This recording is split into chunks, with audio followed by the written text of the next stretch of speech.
하나님 말씀을 함께 보겠습니다. 사사기 7장 19절부터 23절까지의 말씀입니다.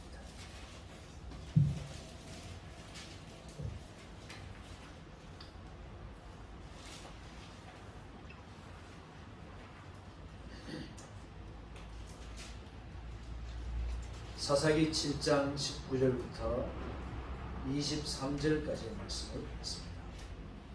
제가 말씀 읽어드리겠습니다. 기드온과 그와 함께한 100명이 이경초의 진영 근처에 이른즉 바로 파수꾼들을 교대할 때라. 그들이 나팔을 불며 손에 가졌던 항아리를 부수니라.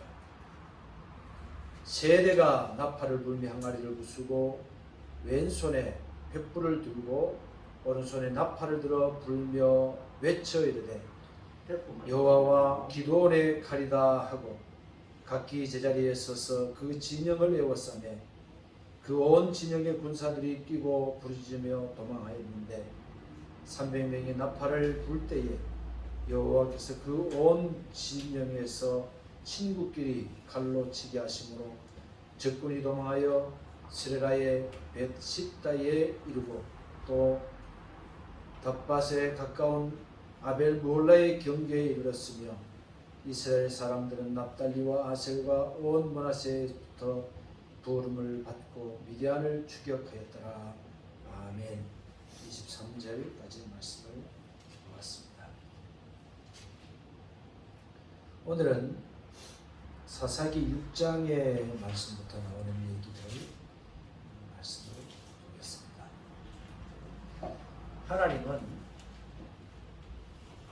하나님의 때에 하나님이 거룩한 일을 이루시는 것을 우리가 미디안과 아말렉 군사를 채우선 이제 기도원을 통해서 말씀을 보고자 생각을 합니다. 지난주에 드보라가 그들을 압제하던 군대를 그들을 압제하던 세력을 쳐부수고 난 다음에 이스라엘 땅에 어느 정도 평화가 왔다 생각했는데 6장 1절에 보면 이스라엘 조선이 또라는 말이 이전에 또 그랬다는 얘기죠. 또 여호와의 목전에 악을 행하였으므로 목전이란 말은 눈앞에서 그런 것입니다. 눈목자예요. 하나님의 앞에서 또 죄를 범해서 미디안의 이제 세력하에 들어가서 7년 동안 종살이를 하면서 괴로움을 당하기 시작했습니다. 7년 동안. 이제 미디안 그러면 미디안은 광야 민족으로서 아브라함의 후체였던 그들의 소생들이었죠.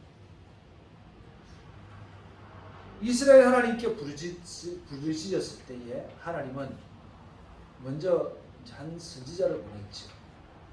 한 선지자를 보내서 7절 이후의 말씀을 보면 선지자를 보내서 이스라엘 백성들을 애굽 땅에서 구해내신 그 사건과 이스라엘이 지금 현재 잘못하는 그런 부분에 대해서 따끔하게 이제 상기시키면서 너희들이 하나님만 섬겨야 되는데 그렇지 못해서 이런 일이 일어나는 것이다 라고 하는 것을 이제 깨우쳐 주신 거죠. 그래서 때로는요 하나님의 말씀은 우리를 돌이키게 하십니다. 하나님께서 사사를 통해서 기도를 통해서 바로 구원하실 수 있지만 선지자를 먼저 보내신 이유는 뭐냐 그러면 이 사람들이 어디로 돌이킬 것인가 무엇이 잘못된 것인가 라고 하는 것을 하나님이 지적해 주셨어요. 잘못된 것을 회복하게 되는 그 메시지를 하나님께서 선지자를 통해서 주셨다 이렇게 이해를 해볼 수가 있는 것이죠. 그리고 하나님께서는 미디안의 압제하에 있는 이스라엘을 구원하시기 위하여 기드온을 찾아가시는 장면이 나와 있습니다. 기드온. 기드온에 대해서 얘기를 하면 뒷부분을 보면 기드온의 아버지는 좀 유력한 사람이었습니다. 종들을 거느리고 있을 만큼 유력한 사람이었고 또 재력도 있던 그런 사람이었습니다. 아마 잘 알 수는 없지만 기드온의 집의 종들이 이스라엘 사람들이 종으로 팔려온 사람이라면, 그러니까 가나안에서 팔려온 사람이라면 그 종들의 숫자가 많았거든요. 왜냐하면 기드온과 함께 이제 아세라 목상을 부수어서 그것으로 번제를 바치는 그 얘기가 뒤에 나오겠습니다만 이 일을 행할 때 같이 갔던 사람들이니까 그 사람들이 10명이었기 때문에, 그럼 만약에 기드온의 집에 있던 종들이 이스라엘 사람이었다면 그 사람들이 지금 이스라엘 사람들이 형편이 어떠한가, 얼마나 가난했으면 하나님의 법에 의해서 토지를 팔아서 스스로 기드온의 집에서 종사를 하게 돼요. 한두 명도 아니고 그렇죠. 얼마나 궁핍했을까. 이렇게 좀 이렇게 상상해 보시는 거죠.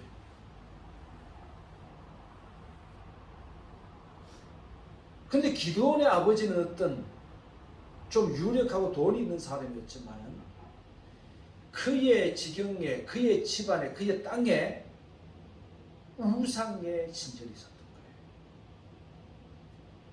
그런 면으로 생각해 보면 기드온은 자기 집에, 자기 집안에 자기 아버지가 바알과 아세라를 섬기는 그런 신전이 있었다면, 그죠? 기드온은 하나님을 숭배했던 사람일까요? 아니면 우상 숭배를 좀 하던 사람일까요?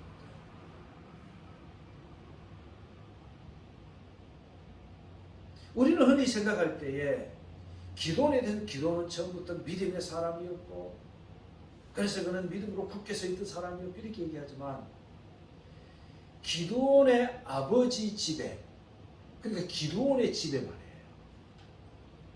기드온의 집에 우상의 신전이 있었다고 생각하면 여러분 어떻게 생각하십니까?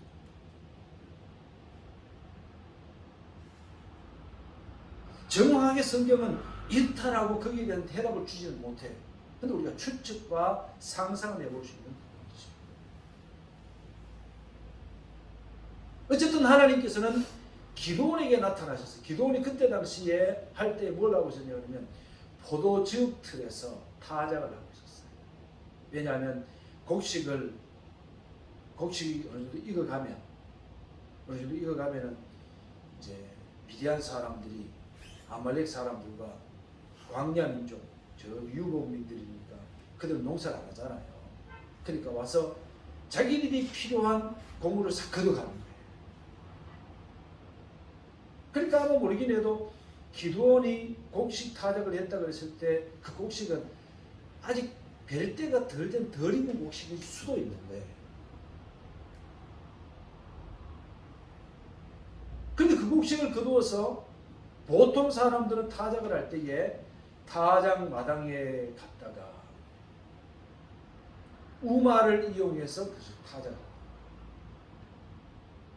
근데 기드온은 숨어서 포도주 틀에서 그것을 타작하고 있습니다. 포도주 틀이 얼마나 클까요? 저는 이스라엘 포도주 틀을 본 적이 없어서 잘 모릅니다. 근데 보통 포도주 틀은 그렇게 크지 않아요. 이렇게 조그만하게 만들어놓고 발로만 이렇게 밟았으면 무정균하고 같이 들어가 이제 발로 잘 된다고. 그래서 이제 예? 그래서 밟아가지고 그걸 이제 터지면 그걸 받아가지고 이제 숙성을 시키면 포도주가 되는 거죠. 포도주 틀은 그렇게 큰 곳이 아니죠. 근데 거기 숨어서 타작을 하고 있는 기도원. 그때 하나님께서 나타나셨어요. 뭐라고 해요? 큰 용사여 하나님이 너와 함께 하시는도다. 여기서 생각해 볼 것, 아까 얘기했던 거하고 이마지에 생각해 보십시오. 기드온이 만약에 그 마음속에 하나님에 대한 믿음이 있다고 하더라도 자기 집에 우상의 신전이 있었기 때문에 우상을 조금이라도 섬기는 마음이 없었을까? 있었을 수 있다는 얘기죠. 그럼에도 불구하고 하나님은 그를 하나님의 주권에서 불러내어서 하나님의 주권으로 그를 불러내어서 하나님의 사람으로 세우십니다. 성경은 우리가 아직 죄인 되었을 때에 하나님 우리를 부르시면서 언제 부르셨어요? 우리가 의로운 삶을 살 때, 우리가 사람들에게 선한 일을 행할 때, 우리가 위대한 일을 행하고 있을 때, 그때 하나님 우리를 부르신 것이 아니라 우리가 아직 죄인 되었을 때에. 또 성경은 얘기합니다. 허물과 죄로 죽었던 너희를 살리셨도다. 허물과 죄로 죽었던 우리를 살리셨도다. 우리가 죄인된 우리를 하나님께서는 예수님이 십자가에 돌아가심으로 말미암아 우리를 구원하신 거예요. 우리가 잘나서가 아니고 우리가 의로워서가 아니고 우리가 선행을 행했기 때문에 아닙니다. 우리가 구원받고 하나님의 백성이 되는 것은 전적으로 하나님의 은혜입니다. 기도원의 집안에 우상이 가득하다고 하더라도 하나님은 그를 불러내셔서 그를 통해 하나님의 백성으로 삼으시고 하나님의 거룩한 일을 그에게 맡기십니다.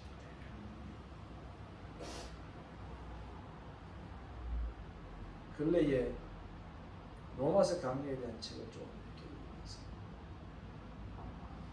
로마서를 보면 바울은 유대인들의 구원에 대한 얘기를 쭉 얘기를 하면서 13년, 14년, 15년 쭉 그 13년, 14년 보면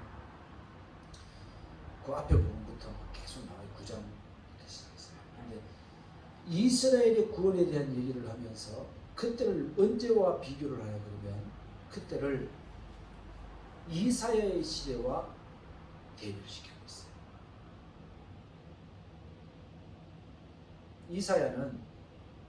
이사야의 사상은 어떤 거냐면 이스라엘 백성들 중에서 그들이 다 우상 숭배자가 되고 그들이 하나님께 드리는 예배조차도 하나님께는 무거운 짐으로 여기지는 그때에 하나님은 뭐라고 했습니까? 너희들 다 망한다. 그래도 밤나무 상수리나무가 뱀을 당하여 구루터기를 남은 것 같이 이 땅에 거룩한 씨를 내가 남겨두겠다. 남은 자 사상입니다. 남은 자 사상. 남은 자. 이사야가 아무리 외쳐도 완전히 벽에다가 얘기하는 것 같아요. 아무도 듣지 않아요. 바울이 아무리 외쳐도 바울을 죽이려고 하는 사람은 점점 더 많아져요. 그래도 바울은 무엇을 받느냐 그러면 이사야의 사상에서 그렇게 이스라엘이 망해간다고 하더라도 남은 자가 있는데 그 남은 자를 하나님이 구원하셔서 참 이스라엘로 세우시고 그를 통해서 이스라엘이 부흥되게 왕성하게 해주려는 그 사상을 이사야에게서 배운 것처럼 바울도 복음을 전할 때 그를 죽이려고 하고 그를 죽이려고 찾아다니고 돌로 치고 그 많은 핍박을 받으면서도 그래도 하나님께서는 지금 이렇게 하나님을 비판하고 지금 이렇게 예수님을 비방하고 예수님에서 반대되는 행동을 하고 복음에 반대되는 이 사람들 중에서도 남은 자가 있을 것이다.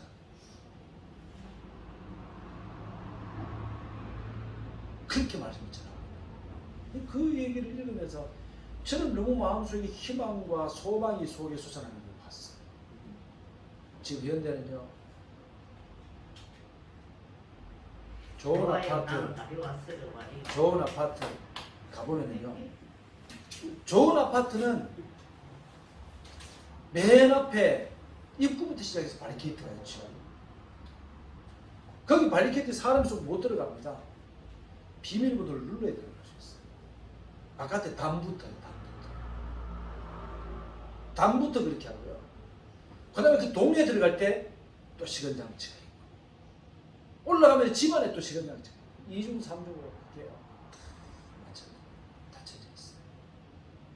하나님께서 이 시대에 어떻게 우리가 복음을 전할 수 있을까?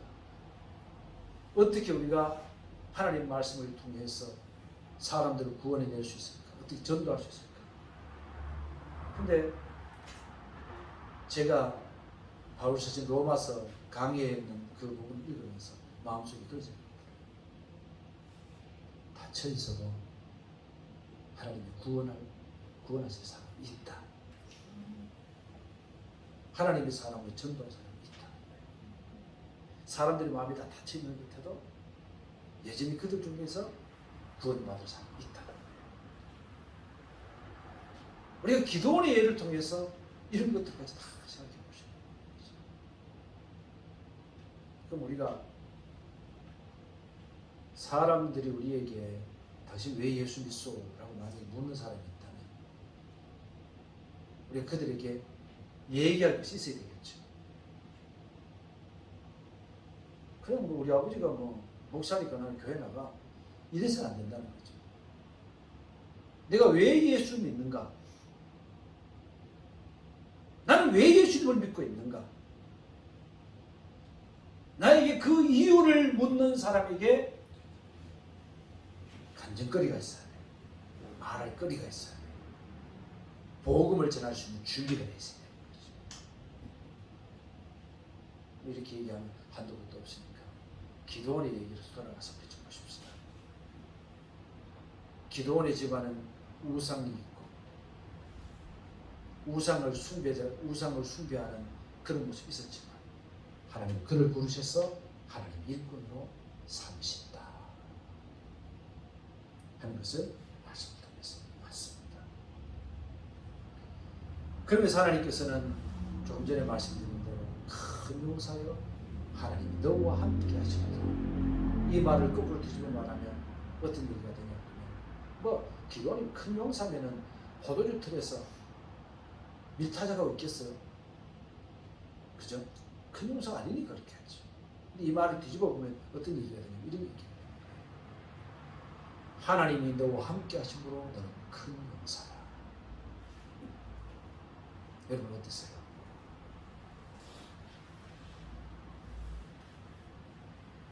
우리 삶의 용기는 그런 용기가 되어야죠. 하나님이 나와 함께 계심으로 나는 큰 용사다.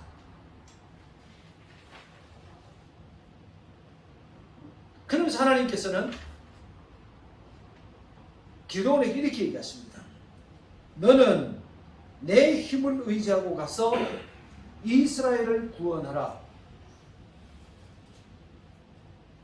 여기서 굉장히 중요한 얘기가 있어요. 하나님 말씀하시기를 큰 용사여 하나님이 너와 함께 하시도다. 너는 내 힘을 의지하고 가서 이스라엘을 구원하라. 여기서 내 힘이라는 게 무슨 뜻입니까? 내 힘이라는 말은 여호와께서 너와 함께 하시는 너이기 때문에 그의 힘을 의지하는 내 힘입니다. 이해가 됐어요? 하나님이 나와 함께 하시기 때문에 내게는 그 능력이 있는 거예요. 그리고 난 다음에 그것이 내 힘이 되는 거예요. 이 말을 우리 현실로 돌아가면 옛날에 제가 좀 어리석게 신앙생활을 했던 것 같아요. 뭐냐면 나는 주님께 모든 것 다 맡깁니다. 하나님 나를 좀 도와주세요. 하나님 나를 도와주세요. 하나님 나를 도와주세요. 가만히 있는 거예요. 감 나온 밑에서 하나님 감 떨어져서 내가 먹게 해주세요. 하나님 감 떨어져서 내가 먹게 해주세요. 그럼 감 떨어져가지고 먹게 해주세요. 그러는데 여 떨어지는데 내가 못 먹는 거예요. 왜요? 입이라도 벌려야 되는데. 하나님이 나와 함께 하시면 감 밑에서 감 먹게 해주시면 감을 따먹어야 되는데 하나님이 감을 떨어져가지고 내 이마박을 쳐가지고 온몸에 그냥 감 범벅이 되도록 누워있으면서 하나님 감 먹게 해주고 누워있는 건 아니라는 거예요. 하나님이 나와 함께 해서 내게 능력 주셨다면 그것은 내가 가서 해야 될 일이 있다는 거예요. 가만히 있어도 되는 게 아니라 가만히 있어도 되는 게 아니라. 그래서 주님 말씀하시기를 너는 내 힘을 의지하고 가서 이스라엘을 구원하라는 말은 그런 뜻이에요. 절대로 우리가 이렇게 하면 안 돼요. 하나님, 내가 하나님 앞에 기도할 테니까 하나님 주의사에 그런데 맨날 기도로만 다녀. 그걸 안고도 안 해. 하나님이 1등하게 해주십시오. 맨날 기도만 24시간 하고 공부를 하나도 안 해. 안 되는 거예요. 그게 아니죠. 그러니까 내가 하나님 나와 함께 하시면 그 다음에는 내 능력, 그 다음에 내 노력 이런 것들이 반드시 필요하다. 그 얘기를 말씀드립니다.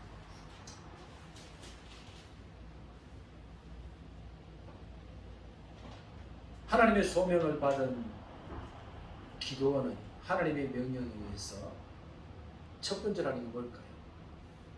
자기 주변 정리입니다. 그 주변 정리는 뭘까요? 내게 있는 우상을 몰아내는 것이었어요. 그래서 종 10명과 함께 아세라 신전에 가서, 아세라는 목상이거든요. 나무로 만든 우상이거든요. 그래서 소 한 마리를 끌고 가서 그 소를 7년 내 수소 한 마리를 끌고 가서 아세라 목상을 갖다가 쪼개는 거죠. 쪼개가지고 벌려놓고 그 위에다가 7년 된 수소를 잡아가지고 그 위에 올려놓고 번쩍을 드립니다. 그랬더니 그 다음날 아침에 난리가 났죠. 동네 사람들이 전부 다 이 아세라 목상이 자기들이 하나님인 줄 알았는데 가보니까 아세라 목상은 그냥 다 불타고 없어졌고 신전은 완전히 똥통이 되고, 그죠? 그래가지고 이게 누가 그랬노? 하고 막 알아보니까 아는 사람 다 있죠. 소문이 다 나죠. 아무리 감춰놔도 드러나는 다 드러납니다. 그죠? 이 소문을 알아보니까 기도원이 그랬대. 그래서 기도원을 집에 가서 아버지한테 기도원 내놔라고 죽이겠다. 그러니까 기도원의 아버지도 자기가 믿음이 있었는지 아니면 그 대목에서 깨달았는지, 저는 깨달았다고 생각합니다만, 아니면 아들만 보호하려고 하는 그 마음이 있었는지 어쩐지 몰라도 기도원의 아버지가 얘기하기를 바알이 진정한 신이라면 그가 기도원과 다툴 것이다 이 얘기를 하면서 그런 얘기를 하죠. 만약에 이 아세라 신 때문에 그렇게 한 사람은 내일 아침까지 죽을 테니까 그렇게 하라. 사람들이 생각해 보니까 맞아. 아세라 신이 진짜 신이라면 기도원이 손을 안 대도 기도원 죽이겠죠. 맞죠? 그래가지고 기도원은 살아났지. 기도원 하나님 명령에 의해서 군사들을 모읍니다. 군사들을 모으는데 기도원이 부르심을 받아서 사람들을 모으는데 그 사람들이 모인 숫자가 32,000명 쭉 됐죠. 그런데 기도원은 두렵죠. 뭐가 두렵습니까? 여전히 두려워요. 우리가 하나님의 뜻을 따를 때에 여전히 두렵습니다. 그죠? 쉽지 않아요. 하나님이 한다는 것은 쉽지 않아요. 그래서 기도원이 두려워서 하나님 앞에 이렇게 하나님, 실제로 하나님이 나와 함께 하신다면 하나님이 시험하게 해주십시오. 뭔 시험? 제가 오늘 아침에 양털을 마당에 갖다 놓을 텐데 다른 것은 바짝 마르고 양털에만 있을 수 있게 해주십시오. 보다는 아침에 일어나서 가보니까 양털은 축축 물이 축축 흐르는데 사람은 많았어요. 그래서 그걸 갖다가 짜보니까 한 대야랑 맞지. 기도를 그래도 못 믿어. 또 하나님 한 번만 더요. 뭔데? 반대로요. 자고 일어나서 가보니까 다른 데는 완전히 비가 온 것처럼 축축한데 양털만 포송포송 먼지가 포송포송해요. 하나님 나와 함께 하십니다. 그때부터 이 기도는 하나님 시킨 대로 하는 거예요. 하나님 시킨. 그래서 사람들 모으면 32,000명이었죠. 하나님 말씀하시기를 야 이 사람 너무 많다. 사람이 이렇게 많으면 내가 너희들 구원 못하고 너희들 구원해 놔도 너희들이 스스로 생각하기를 너희들 손으로 했다 그러기 때문에 안 돼. 너희들 구원 안 할 거야. 하나님 어떻게 할까요? 두려워서 떠나서 집에 돌아가라고 해요. 돌려보냈습니다. 22,000명이 돌려버리고 돌아가 버리고 10,000명만 남았어요. 하나님 또 말씀하십니다. 이 사람들 또 너무 많다. 하나님 어떻게 할까요? 이 사람들을 시내가로 데려가서 물을 마시게 해요. 시내가에 가서 물을 마시는데 사람들을 보니까 사나이다운 남자는 와 물이다. 뛰어가 물을 머리 한번 팍 한번 이렇게 한번 하고 난 다음에 이걸 제가 벌컥벌컥 마시죠. 남자가 없죠. 사내에 가서 왜 불을 당긴다. 있잖아요.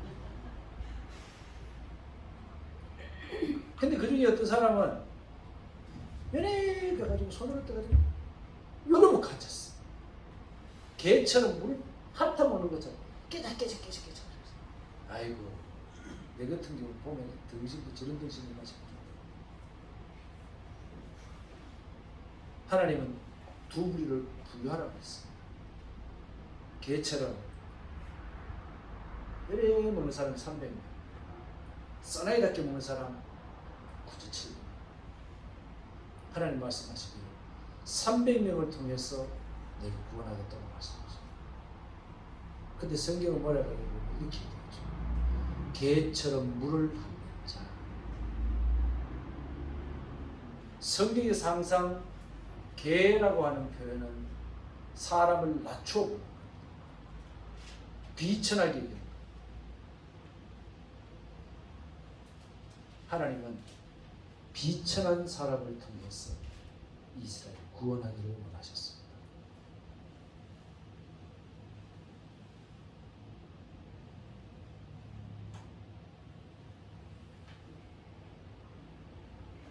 말씀 생각하면서 생각을 해봤어요.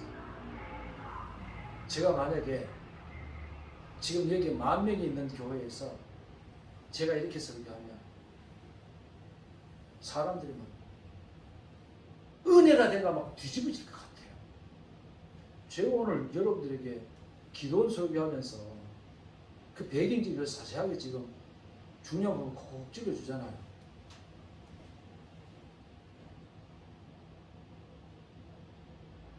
설교하는 저만 은혜가 아니고 여러분 은혜가 안 되는 것 같은데 저 은혜가 많이 되거든요. 근데 10,000명들 앞에서 다 설교를 하면 제가 억수로 멋있어 보이겠죠. 근데 뭐 쪼맨해가지고 뭐 손님도 안 많은데 이런 앉아서 그러나 제 마음속에 소망은 어떤 소망이냐. 비천한 자라도 하나님 저를 써주시길 감사합니다. 비천하지만 주님께 쓰임받기 원합니다. 그런 마음이 있어요.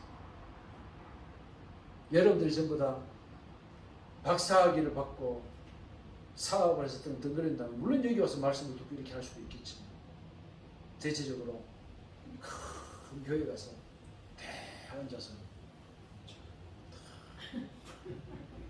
이렇게 앉아 있을 수도 있어요. 딱 그렇다는 게 아니라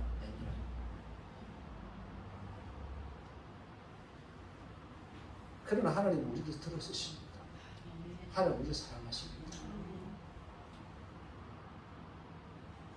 우리가 좀 의미 있는 일, 작은 일이지만 의미 있는 일, 우리가 꼭 해야 돼요.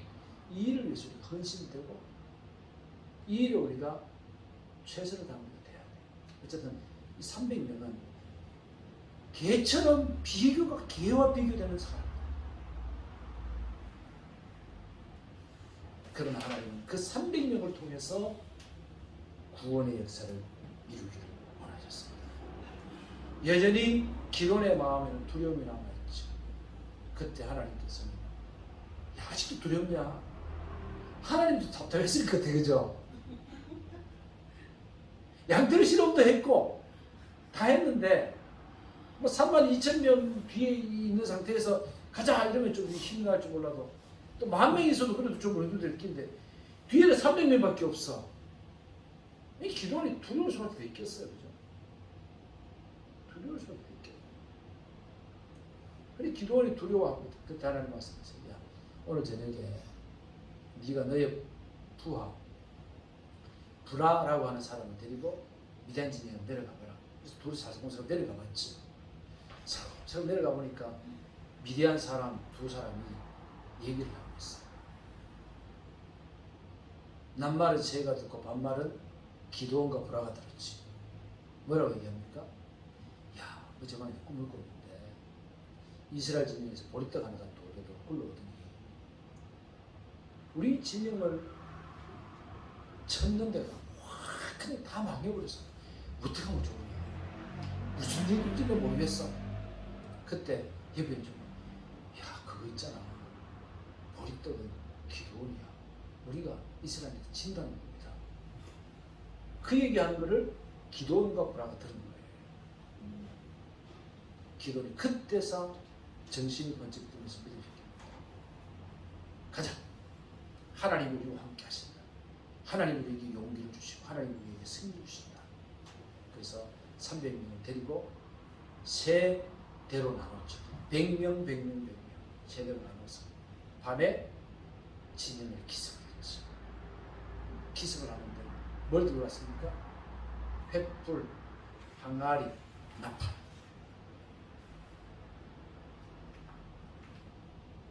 나팔은 어떤 데 쓰여서 이스라엘 회집할 때라든가 또는 전쟁을 할 때라든가 또는 하나님의 해방을 선포할 때 있죠. 그때 써요. 나팔이죠.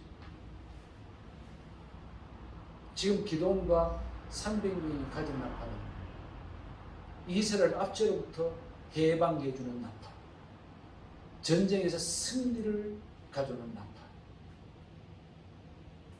최후로 주님께서 이 땅에 모든 원수를 무찌르시고 승리를 가져오기 위해서 재림하실 때도 하늘의 나팔이 울리게 됐습니다. 마지막 나팔이 울리게 되어 있습니다. 그때는 아마 미디안 진영과 같은 이 땅이 발칵 뒤집혀지는 일들이 있을 거예요. 그래서 이 세대가 한밤중에 그들에게 이르렀어. 항아리를 깨뜨려 그 횃불을 높이 들고 나팔을 부릅니다. 어떻게 부르는지 몰라요. 빰빰빰 부르는지 어떻게 부르는지 모르지만 나팔을 불었습니다. 이 소리를 들은 미디안 군대 아말렉 연합군들이 모두 일어나서 허겁지겁 빤스 바람으로 창칼을 들고 친구들을 찔러 죽이고 도망을 하기 시작합니다.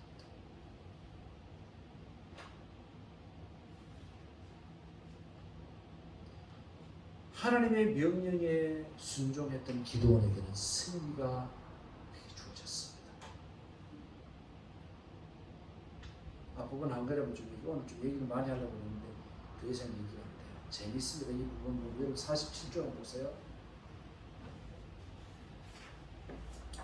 47조 오른쪽에 맨 위에 시도가 하나 있죠. 시도가 있는데 중간에 까맣게 조금 이제 그 갈릴리 호수라고 써 있습니다. 그죠? 그죠? 이스라엘 군대가 소집된 곳은 그 밑에 보면 길앗이라고 써 있는데 길르 쓰이지 길앗 그 지역에 모였습니다.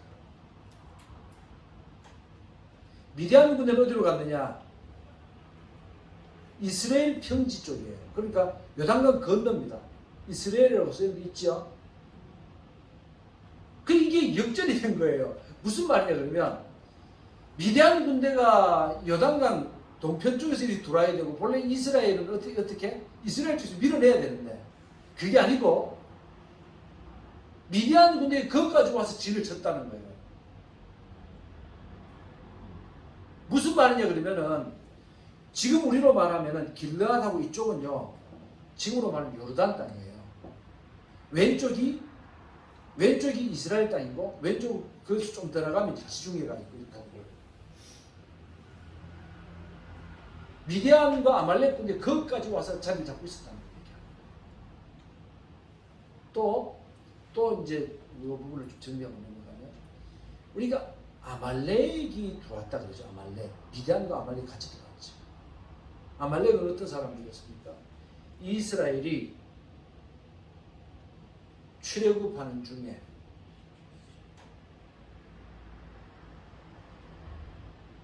이스라엘이 가는 길을 막고 그들을 쳐서 공격했던 민족이 아말렉이에요. 근데 아말렉은 나중에 어떻게 됩니까? 하나님께서 말씀하시기를 아말렉은 영원히 하나님의 원수다. 그래서 하나님의 원수를 갚으라라고 말씀하십니다. 결국 이 아말렉은 언제 다 멸망당하느냐 그러면요, 아말렉은 이스라엘이 계속 괴롭히다가 나중에 에스더서에 보면 하만 나오죠. 하만이 이 아말렉 민족이에요. 그때 완전히 멸망당하는데 끊임없이 이스라엘을 괴롭히는 하나님의 원수 아말렉이었습니다. 이스라엘이 범죄했을 때 하나님은요, 영원한 하나님의 원수였던 아말렉까지도 동원해서 이스라엘을 괴롭히십니다. 그것 좀 얘기를 하고 또 한 가지만 더 얘기를 하고, 지금 이스라엘이 기도원 300명이 그렇게 이스라엘 미디안 손에서 건져내셨으니까 오늘 그것까지는 그것까지는 얘기를 할 텐데, 그러면 300명을 가지고 모두 다 해방시켰느냐? 그렇지 않습니다. 7장 말씀 이렇게 쭉 읽어보면요, 300명은 처음 전쟁을 일으켜서 아말렉과 미디안이 서로 싸움하게 하는 그 장면까지, 나중에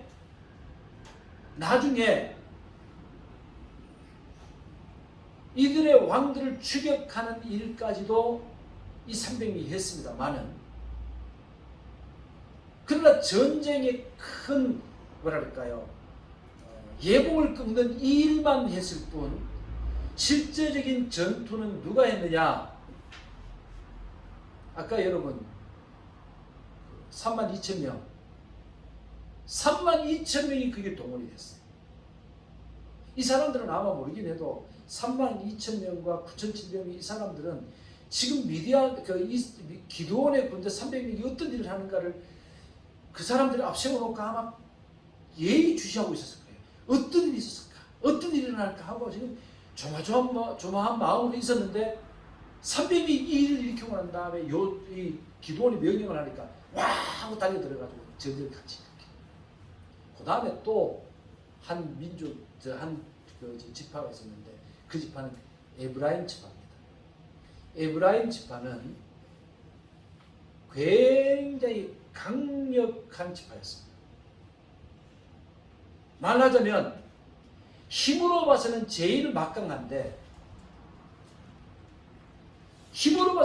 막강하지만 리더의 역할은 제대로 못하는 지파가 에브라임 지파였어요.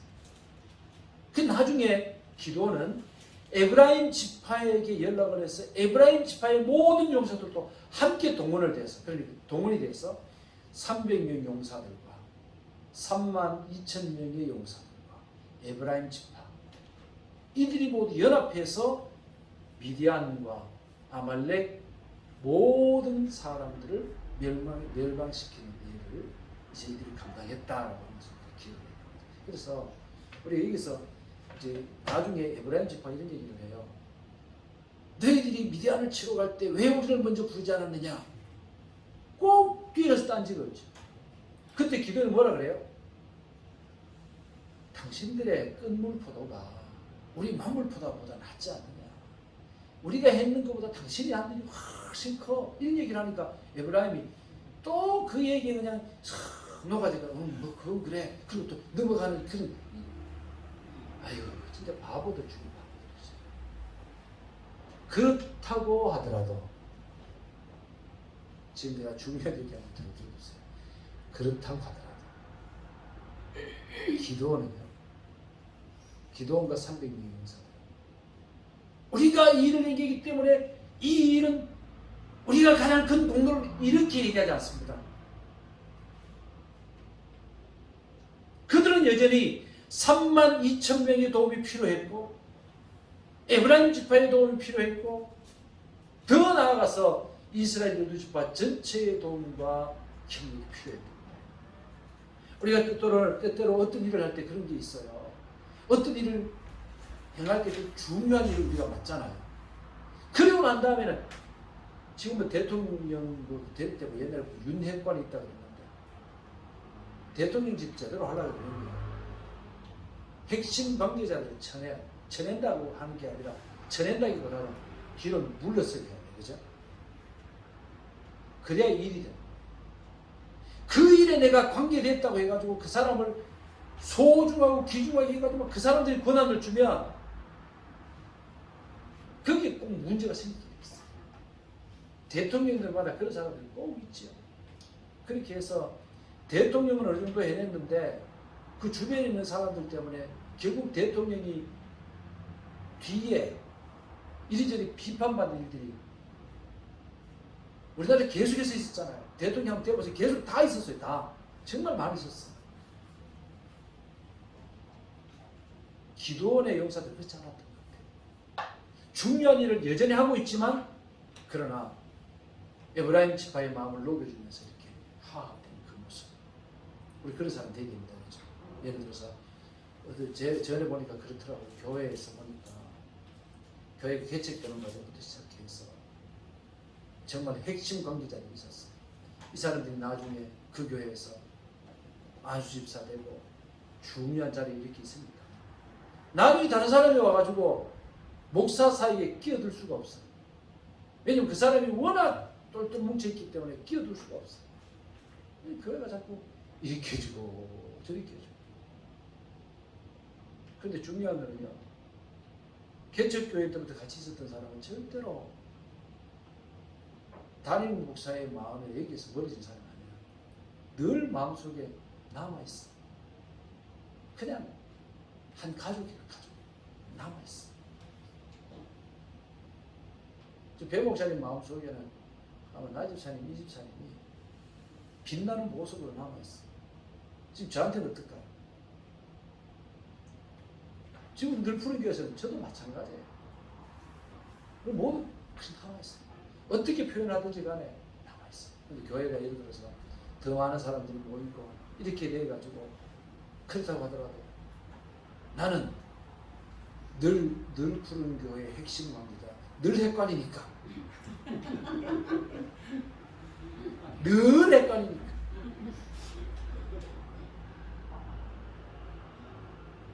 기도의 용사들은 그렇지 않았어요. 자, 그래서 우리가 어떤 일을 하든지 간에 우리가 하나가 되어서 화합해서 주님의 거룩한 일을 도모하는 데는 하나가 되는 것이 필요하다. 어떤 사람은 기도의 300명처럼 쓰임받는 사람이 있어요. 어떤 사람은 32,000명처럼 쓰임받는 사람도 있어요. 또 어떤 사람은 에브라임 지파처럼 딴지 걸지만 그 사람들도 있어요. 나중에 다음 주에 오늘 좀 얘기를 많이 뒤까지 얘기하려고 했는데 시간이 안 있어요. 더 이상 못하겠는데 나중에 가면 또 한 사람도 또 나오니까 거기에 대한 얘기를 일단 좀 다음 주에 그렇게 하겠습니다. 기도는 처음에는 하나님으로부터 하나님께서 그를 쓰실 만한 거리가 별로 없는 사람이었죠. 하나님의 은혜로 하나님의 주권으로 그를 부르셔서 하나님의 소중한 일을 감당하도록 맡기셨습니다. 우리도 이제 죄 가운데 있었지만 하나님 우리를 부르신 것은 감사하면서 주님께서 우리 속에 마음껏 일하시도록 우리 자신을 주님께 순종해 드릴 수 있는 저와 여러분의 삶이 되어질 수 있기를 주님으로 축복합니다. 아멘.